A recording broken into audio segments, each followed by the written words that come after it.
Hello, hello, hello. Welcome to the Beyond the Business podcast. We got Robert Reiss with us here on the show. We get behind the brands of different creators, different people on the internet. Today, we're going to talk about social media, mainly how to grow, as well as best practices. As we dive into his story as a marketer, but also Oklahoma City hype man, we'd like to welcome him today to the show.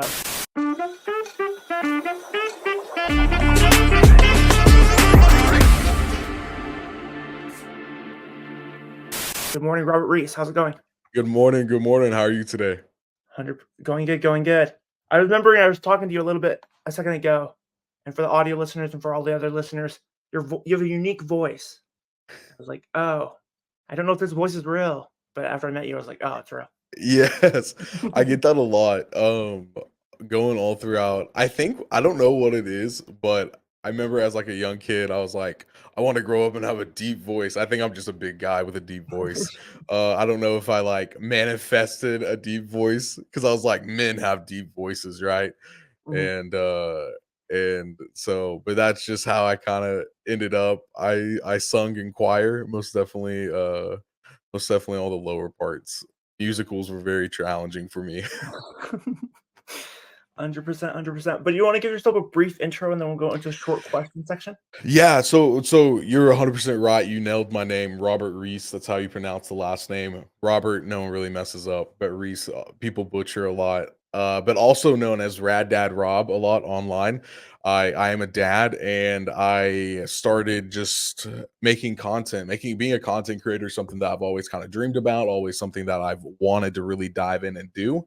But just getting into it and just starting. Like I started in 2020. I made a couple videos and it died. I just quit, right? It was just like just and I'll probably touch upon this a couple times this podcast, but cognitive overload. Like you get into it and then you realize, oh, I have to be a writer, I have to be a filmmaker, I have to be an entertainer, I have to be like you have to do all these parts and all these different things when a lot of these people out here, they have like especially the people who's made money doing it. Now they have writers, filmmakers, and stuff. So it's easy to look at the bigger names and it's easier to look at like Tim the Tap Man, like even like Mr. Beast and stuff. Mr. Beast has a staff of 150 people.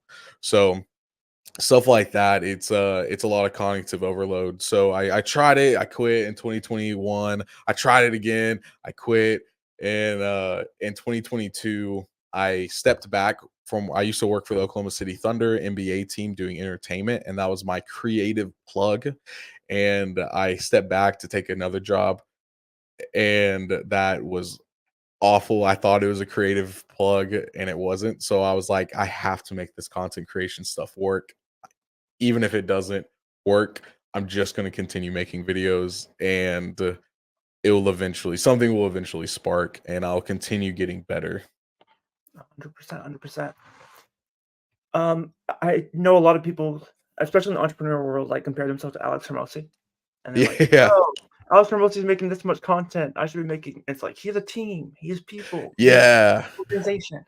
100%. You can't compare 100%. yourself as one person to like him. Yeah, even working so in a little bit of my most recent spiel of 2024, I've seen the most growth, and it's Mhm. so funny because I look back and I'm like, man, so much work went in. I mean, I made videos 2 times a week every week in 2023. I started this in 2020 mid like in September of 2022. So it's like I've been doing this almost for 2 years now, and it's funny because it's like in 2024 is where we've seen like Instagram go from 1,200 followers to 19,000 followers, and nothing's paid. I don't do paid ads, or I don't do follow for follows. I don't follow people that I don't want to follow. And TikTok, I went from like 10K and I only had like 5K. And then in November, I posted a video that got over 1 million views. It shot me up to 10K. And then I was going into the year around 12, I think. 12 Mhm. or 15,000 was when I was going into the year at. And then now we're at like 32 or 33,000 on TikTok. So it's like just to see this growth. So I guess most people know me as the dude who got fired and now wants to be a full-time content creator because I did a 60-day video challenge on that.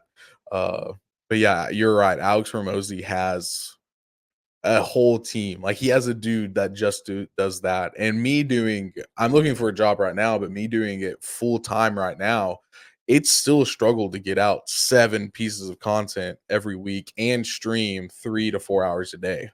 Like getting 7 pieces of content to my at my level out a week is hard, and I normally don't hit 7, I normally hit 5.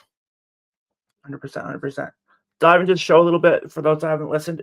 It's split into 3 sections. So we have a short section question, a long question, and then our millionaire secret.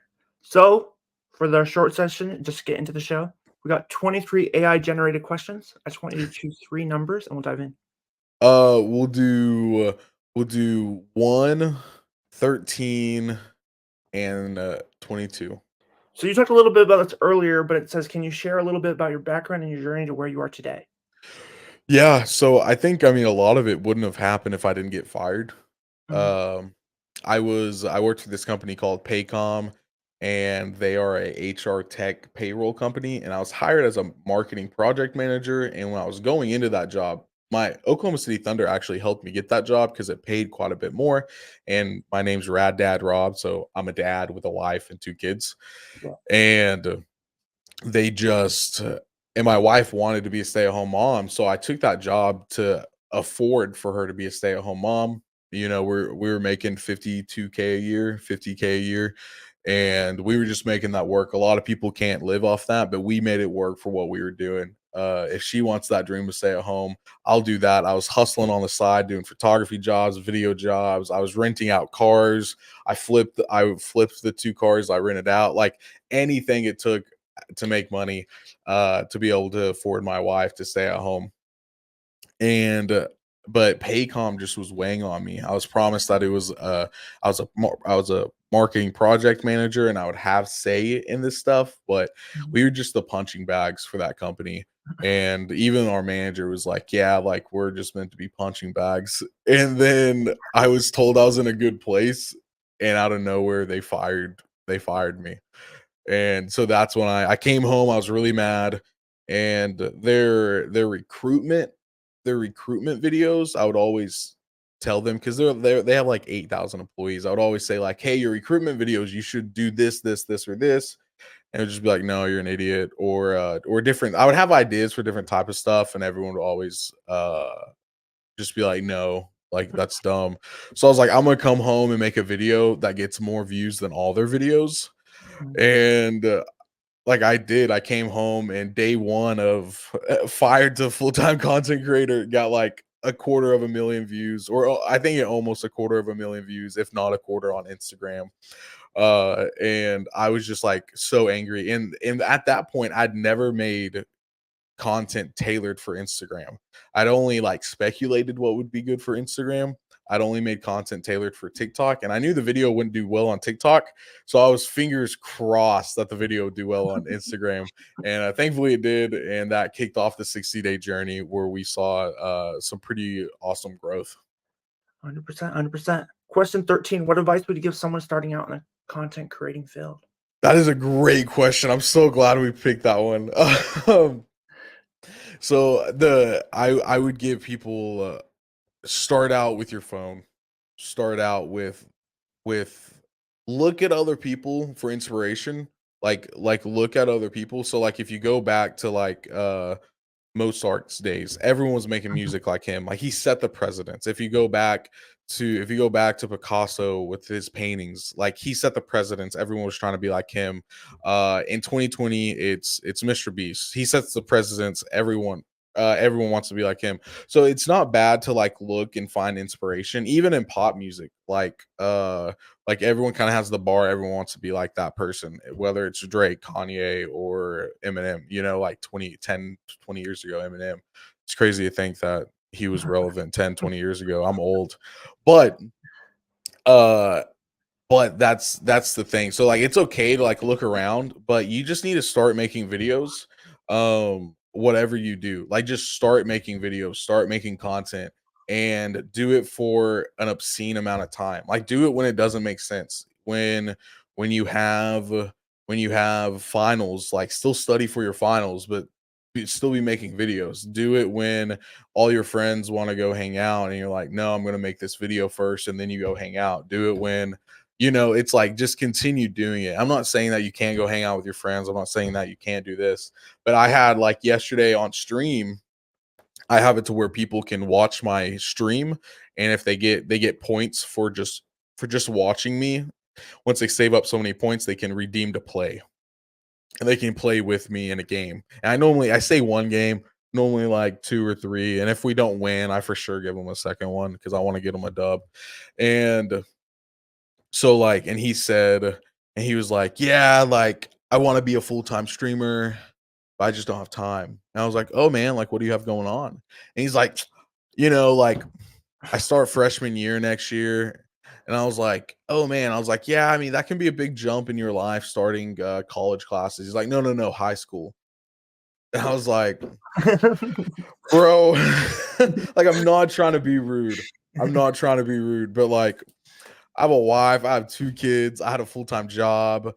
I was doing photography jobs, and I like, and I'll be honest, like, my family just didn't, other than my wife and kids got a lot of me, but my external family, extended family, like my parents, her parents, my Yep, my yep. siblings, hers, my in-laws, which I consider my siblings because I love them so much. They didn't see me that often. And but just to hear, like, oh man, I just don't have time because I got high school classes now. Like, you gotta do it. And another example is I was streaming, and this guy was like, hey, I have done everything, and when I stream, I only get 1 viewer. How can I get more viewers? Because, like, on Twitch, to get affiliate, you have to average 3. And averaging 3 viewers doesn't sound like a lot, but a lot of people struggle with that. So, and I average like 11. Some, like, on Fridays, I average like 20 or 30. So he was just like, how can I do that? And I looked on his page, and he had no videos posted. I was like, you have not tried everything. And I was like, caught in 4K. Uh, but yeah, I think that's the big thing. Starting making content, continue making content, and then just finding one little thing to make better every time. And I would start out with your scripts. That would be the first things I try to make better, is script writing. 100%, 100%. And then question 22. This goes back to the ninth grader, I think. But what habits or routines contribute most to your productivity? What routines contribute to my productivity? Yeah, or habits. Yeah, what routines and habits? Man, I think just saying, and some content creators disagree with this, and that's okay. But for me, it's just saying, like, every every when I had a full-time job, it was every Tuesdays and Thursdays. I would make a video. I would usually try to script or come up with the ideas on over the weekend, and I would Mm, just write down the 2 ideas. I would lock them in, and then Tuesdays, I would come home from work, I would finish the script, record it, then I would record all the shots that I needed to, and then I would edit it, and I would have it posted by 10 o'clock that night. So, like, I would come home from work, I would spend like 3 or 4 hours doing it, and every Tuesdays and Thursdays, that's what I did. Uh, as far as me being a content creator full time right now, even though I'm not making enough money, I would say I have seen an exponential, the days I go to the gym and don't eat junk. I don't understand it. I don't get it, because in my head, I'm always like, I'm not getting enough done. I'm not getting enough done. I'm not getting enough done. But then when I go to the gym, my gym's 20 minutes away from me. yeah. I do 30 minutes of cardio. I do like 30 to 45 minutes of lifting, and I drive 20 minutes back. So I'm at least dedicating 2 hours to that. And when I get back, I have to take a shower, and then I have to eat something.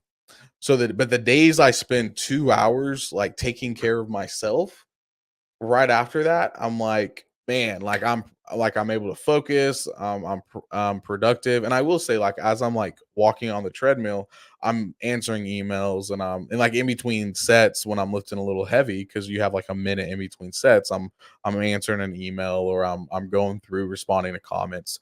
So I think it's not neglecting yourself and finding that routine. Uh, and on the flip side of that, the devil's advocate is Mr. B says, don't say you're going to post one video a week. He said, take as long as it needs to be, but just post really good videos. But if you look at Mr. Beast's early videos, he was just cranking out random videos all the time. So when you're at a higher level, yes, I think stepping away from that. But some people just have to have a written down dedication uh to be able to continue doing that, or they just quit. So 100%. whatever it takes for you to not quit is the main thing. I love that. I love that. I think it goes down to like quantity, quality. So obviously, quality is kind of subjective, but also it's like not. And in order to get to quality, you have to put in the quantity, is what I found.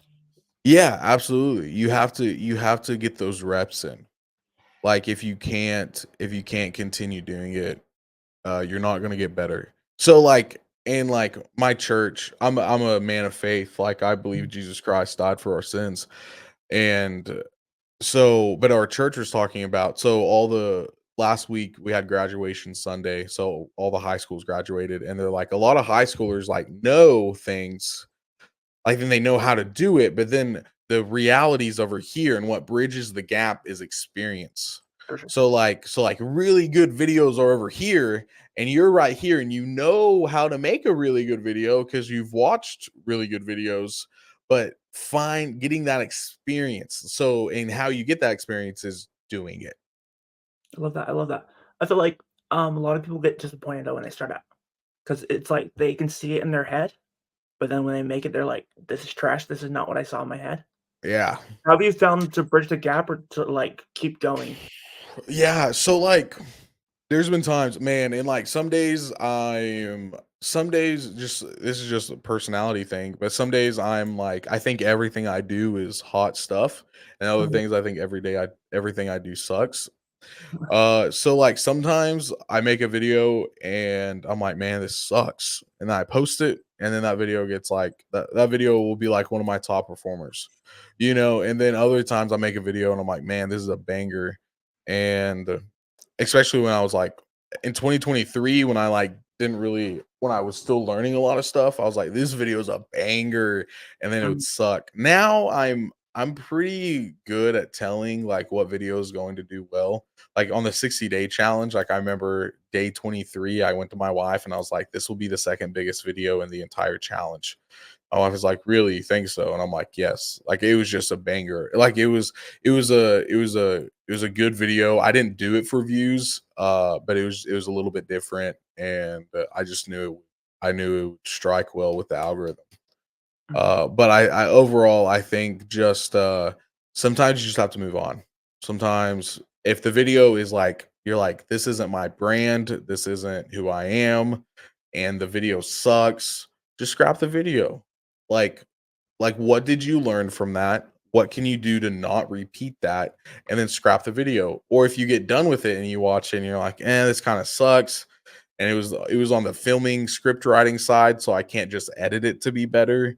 For sure. Just post it. I just post it. If it aligns with your brand, aligns with your content, I just post it. Sometimes it will flop, and then you can look at the analytics and kind of see where it flopped. And sometimes it will surprise you and it will do well, and then you can look at the analytics and be like, why did that do well? I thought it sucked. 100%. We were talking to, I don't know who you know Chris Jordan is. Chris Jordan worked with like Gary Vee and Lewis House. He was one of their editors. And he was talking about how there's no disadvantage or like downside to becoming a content creator or like speaking to the world. What would you say on that idea? Yeah, so I think I think to say an absolute to say there's not any disadvantage isn't 100% true. Like there's always the fear of like, what if I sink so much time and money into this and there's no payout? For There's sure. always the fear of, because like some people like will sink a lot of money and then they turn around and they're like, oh, I quit 1 month later. Like if you're going to if and then there's a disadvantage of like, what if I post my stuff and I get made fun of? Or what if I post I mean, I get called queso, like, at least 5 times a day because 'cause I'm a little overweight, you know? And, so it's like, if you can't take any heat, if you Like if you're kind of shy and like I do think everyone has something to share. Like people are valuable and I think everyone has a unique perspective on life. I think for me it's like I grew up in a home where I was super blessed but everything wasn't peachy. You know, I didn't have it perfect and I had to learn how to communicate with people. I was born deaf and I had all these surgeries done. I had to learn. I have a very different perspective on communication than I think a lot of people do, and I think that's why I really like it is because Mhm. I enjoy communicating to large groups of people. And that started out with Thunder with the like putting together like it's basically a show, a live show. Every time out that happens, like we're putting something together for that and we have something organized for that. And then that shifting over to content creation. Uh but so I do think that it can be I do think ultimately like creating videos, whether if it's like high end or low end, whether if you have a goal of growing or not growing, is fun. Like Mhm. if you have something, if it's fun for you and you want to share something, I think you should do it. Like I think you absolutely even if the goal isn't to even if the goal isn't to help, like even if the goal isn't to blow up, make money or whatever. Like one of my biggest videos that blew up because I kind of started into tech and I still touch into tech a lot of tech stuff was I was at Walmart and then I was like the video wasn't even meant to blow up. Like that I posted that video just as a PSA to because I have so many people that's like, what's the best budget monitor all the time? So there's a video that it was 165 hertz, 1 millisecond response time monitor at Walmart for $100, which if you know, even now, that's a banger of a deal. Yeah, for sure. So I literally just pulled out my phone. I was like, guys, I think this is the best budget monitor out there. $100. I listened to the specs and I accidentally like included the intro on the back end of it too and I literally made it in Walmart, and then I literally just used captions, the app captions, the throw captions on it and posted it. And that video got over 1 million views. So it's like, even if you just, if you're like, hey, I love cooking and I think my banana nut bread is so gas. I just want to show other people how I make it because I get asked that question a lot Mhm. or if you know whatever it is or if you're like I learned how to speak French and all these websites I don't think give these secrets that helped me out, so I want to just share those secrets, so, you know, like whatever it is that you have to share, um whether if that's you're a good test taker and you want to share your tips on test taking, if you're good with a camera and you want to share your Lightroom tricks or your exposure tricks or framing tricks, you know, whatever it is, whatever you're uniquely good at and you just want to help someone else out, I think that's fun. I think it's cool. So overall, I think it's good, but if it's not fun, just don't do it, or do it once, and if you didn't have fun, don't do it anymore. I agree. 100%, 100%. When it comes to your journey, I know your journey, you said you were sharing tips, but also you made that, specific video where you, like, got fired.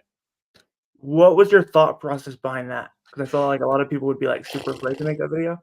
Yeah, I think I am different than s I'm not different than everyone, I'm not like this unique, special, one of a kind individual, but I think something that makes me unique is I have a genuine love for people Mhm. and I wanna respect people, but at the same time, I have 0 issues with conflict. So, like, if I think someone's doing something wrong, I just don't have a problem walking up and saying, "Hey, I think you're doing something wrong. How can we improve? Hey, I think this. How can we be better?" Or if I see someone disrespecting another person, I'm not afraid to walk up and say, "Hey, it's not okay to treat people like that, man." Like, and I think that's loving. Like, I think it's loving to be honest to people, and I think it's a disservice to people when you're not being honest. So I think a lot of times is when I was just talking about like I was fired and they told me it was because of uh they told me it was because of performance, which I actually strongly disagree with. And I think my direct manager would strongly disagree with it too, because he just told me that I was doing great in the performance aspect the week earlier, and that I didn't need to worry about being fired. But I think that I was mad, and I came home. I hugged my wife. I like shedded like one or two tears, and I was like, I'm gonna make a baller video. I think my exact words, I'm gonna make a video that has more views than any of their videos. And they have some videos with more views that they put like a crazy amount of money behind, but you can tell by the like to comment ratio to view ratio. When it has a million views and 100 likes, guys, it's an ad. They paid for 100 for a million people to look at that. And normally you have a 10% rule. 100 normally 100 likes will get you 1,000 views. 200 likes get you 2,000. 1,000 likes 10,000. It's not a law, but general rule of thumb. Um but just coming home, being honest, and I hate the phrase like being unapologetically yourself, because Mhm. I think that leaves a lot of room for people to be jerks. I think that leaves a lot of room for people to be rude and just to be like, that's who I am. God made me this way. And but I do think on the side of being unapologetically yourself should be I'm right biblically, and I'm aligned with scripture and what God wants me to be, and still being myself. So I got fired, and they said it was because of performance. I told a story of how I wanted to be a full-time content creator, and me getting fired kicked that off. Mhm. So yeah, it's kind of nerve-wracking, because usually when someone gets fired, you don't want to announce it to the world. And I not only announced it to all my friends, I didn't make a separate Instagram account when I started my journey. I like everyone who's followed me has followed me, and some of them's unfollowed me because they don't want to see my videos, and that's fine. But like I didn't, so like all my parents knew, my I was even more afraid of my in-laws knowing, because I just like, my parents have to love me. My wife's parents don't, so I was like, man, what are they gonna think? Like, parts of you were like, what are these people gonna think? But at the end of the day, it's like I don't think I did anything wrong. And I don't think I have much shame. So I was okay with sharing that. And I think it goes beyond, like, a lot of people are like, well, what will my friends think if I make a YouTube video? Or what will, like, and when you first start out, I think that's a big thing. It's like Mhm. people will think you're dumb, but then you'll have a crazy opportunity that you didn't know, like people hitting you up. I'm in the works of maybe going to Europe to help some people out with some stuff later this year, and that's like super dope. And then I've gotten a lot of photography jobs. I've gotten a lot of video jobs. I've gotten a lot of other stuff that's really helped me out. And all that took was not being afraid. If you want to do it, don't let fear stand in the way. And that 100%. goes with anything in life, I think. You know. Yeah, for sure. When you made that video, did you know that you did the 60-day thing? Was that the plan? No, I made that video and I was mad. Well, I kind of knew I was going to make a daily video. I didn't know it was going to be 60 days. Mm. I didn't know what it was going to look like. But I remember day one, I came home and I made my video starting at like 9 o'clock in the morning. And then day two, I was like, I don't know what I should make for day two. And then I realized, I'm like, wait, I'm living day two. Like I need to make today's video tomorrow. Because Yeah. in my head, I was like, it was like 10. I woke up at like 8 a.m. and I was like, what should I make my video about today? And I was like, wait, I haven't done anything today. There's nothing to make a video about today. So I need to do stuff, and then tomorrow I'll make a video about what I did today. Because the day before, the biggest thing that happened to me was getting fired. Yeah. There isn't many bigger events, and that happened at 8 in the morning. So I could make a video at 9, you know. Uh but so I kind of had a rough idea. I didn't know it was gonna be 60 days. I didn't know how I was gonna do weekends, which I just Mm. lumped those weekends into one video. So I didn't make 60 videos. I made like 50, videos because the weekends were lumped into one video. But I was making product videos still and gaming videos. So I for sure made like at least 60. I think I made 68 videos in the 60 days. 100%. What are the advantages of daily, or what are some of the? Man, I think the daily videos, if you're doing the same thing and if you're consistent, so I think this is where I mess up and a lot of other people get right. A lot of other people that are going get right. It's people know what to expect. People in my head, I'm like, man, no one gives a crap that I went to the gym, ate a turkey sandwich again today, edited a video again today, and then played video games. No one gives a, but that's just not true. Like people do, like people care. Um, and people know what to expect, and people are like curious what you're up to. When I stopped the daily videos, people were like, bro, I looked forward to those every day. Like I had people hit me up, like, and I've had people tell me, like, I'm gonna unfollow you because you're not doing the daily videos, like you're just doing tech videos now. And I was like, well, I started out with tech videos, but there might be another challenge in the works, a daily video challenge in the works. I don't know how exactly I'm going to execute on it, but it's going to be focused on still growing content Mhm. and more of my health journey. So a lot of people wanted me to explore more of the gym when I mentioned that in my other 60-day challenge. So I think we're going to do another challenge and explore more of the gym, what I eat, what I do physically side of it. 100%, 100%. Going into maybe daily best practices when it comes to content creation, as well as just like growing your channels. Yeah, so just for one, if you're wanting to make daily videos, you just have to record everything.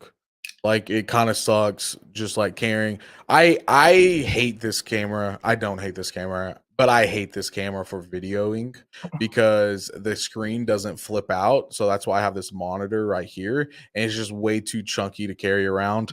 If I could have a camera that screen flipped out, I would love recording so much more. But also like having a couple different cameras if you can afford it, if that's where you're at. I use this camera for a lot of stuff for my car shots, different stuff, a lot of outside shots. I use it for that. Because this camera, you have to have like you have to it's a whole process to shoot outside with that. You need the ND filter and everything. But I use my phone for a lot of outside shots. And most people can't really tell the difference when I switch cameras. Like no one's like, oh, that quality sucked, you know. Using your phone. You were using your phone from 20 seconds to 34 seconds of that video. Uh, but so I would just say like record if you're doing daily videos, just record stuff and then you'll notice stuff that you don't need to record and stuff you do need to record. Most of it is like recording getting in your car, walking into your room. Like those are the things you don't really think about. That really help with the storytelling because you're bridging a gap. You can't just like be in your room editing a video and then be at Jimmy John's ordering a sandwich. Like there needs to be you walking out of your house, getting in your car, driving, and then you walking into Jimmy John's. Uh, but best practices for growth. Uh, like I said, what other people are good at that I'm not good at is giving people like being known for one thing and giving people what they expect. People don't want to figure out new things every time they watch you. They don't want to look at you and be like, I thought this guy talked about finance and now he's talking about computers. Oh, I thought this guy was a computer guy and now he's playing Fortnite. Oh, I thought this guy was a Fortnite guy and now he is talking about a projector. And I'm literally talking about things. That's literally me. I'm calling myself out. My biggest growth was the daily videos. That was my biggest growth by far. 100%. Um, so in my second biggest growth, that took me from like 4 to 5,000 to like 15,000 on TikTok was tech. And I only posted about tech. So go giving people what they expect, picking a niche. It's hard. It sucks. It low key sucks because I love everything in life. Low key sucks, but I think picking a niche is the most beneficial. So when people see your face, they know what to expect. And you're giving them the same thing, but just a little bit more information. Look at Think Media. If you guys watch Think Media, they talk about how to start a YouTube channel and how to grow. They say like the same 10 things in 10 different ways every video, and they'll say the same 10 things, but this time they'll just introduce what an ND filter does. They'll say the same 10 things, and sometimes they'll introduce what mic should you use. They'll say the same 10 things and think, what camera do you need? It's and so they give people what they expect, and people come back and eat it up like candy. 100%. I don't know if you spend a lot of time on LinkedIn. That's what I was thinking as well. Like Yeah, in well, every single post, Gary V.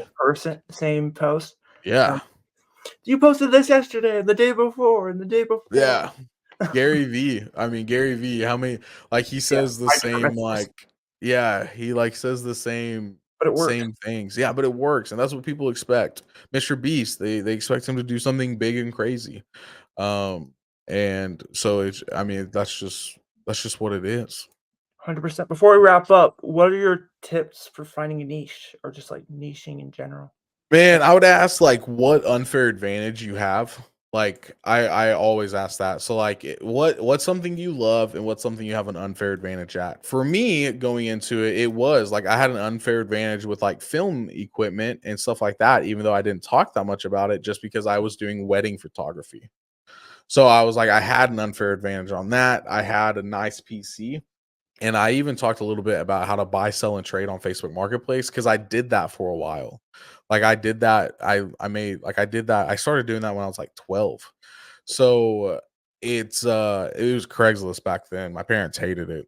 That was like the only rules I broke when I was a kid was buying and selling stuff on Craigslist behind my parents' back. But they were big mad. But I mean, I think finding your niche is like asking what's something you love and and think about what's something that you talk to your friends about and they're like tired of hearing you talk about it. What's something you talk to your parents about and they like zone out. They're like whatever.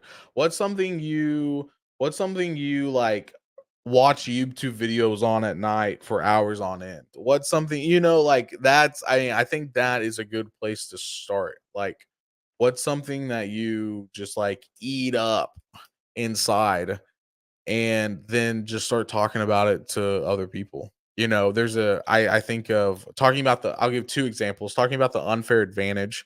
Uh Gavin Free, he does the slow-mo guys. They were pretty, I don't know if they're still super relevant. I'm sure their videos still get a lot of views. But back in like 2010 or 2012, they started slow-mo guys and they just recorded stuff in slow-mo. Like what happens if you shoot a bullet into water, and they recorded it in slow-mo. Well, back in the day, they like worked on film sets, so they had this really expensive cameras that could film in like 3,000 frames a second, which is insane. So that was their unfair advantage is because they had these $20,000 cameras and they're like, well, what's something that we can just do real quick with these $20,000 cameras that literally no one else in the world can do? Um, and then the other example of something you love is that there's this guy called like Reiss Hub, where like Reiss and he loves competitive Fortnite. I found him because we have the same last name. But he loves competitive Fortnite. He loves it. He loves it. He eats it up. So he talks about like just pro players. Like he's not a pro player. He's not a professional, but he just talks about it. And he talks about like why is this person outperforming other people? Well, he does this double wall edit and gets a right hand peek when most people can't get out of their opponent getting a right hand peek. But if he edits like this, now he has the right hand peek instead of his opponent. Like stuff like that. Like he eats it up. So he just grabs some gameplay of them playing and talks about why that player is how he gets out of bad situations when other pros can't. And he's just like sitting there analyzing how they play, analyzing their build mechanics, analyzing their movement. And that's what he loves and that's what he eats up. 100%, 100%. Before we wrap up, are there any more thoughts in your mind? Anything you would like to share with the audience? Man, just don't stop. That's the main thing. If you want to do it and don't stop. And even if you quit, you can just come back to it.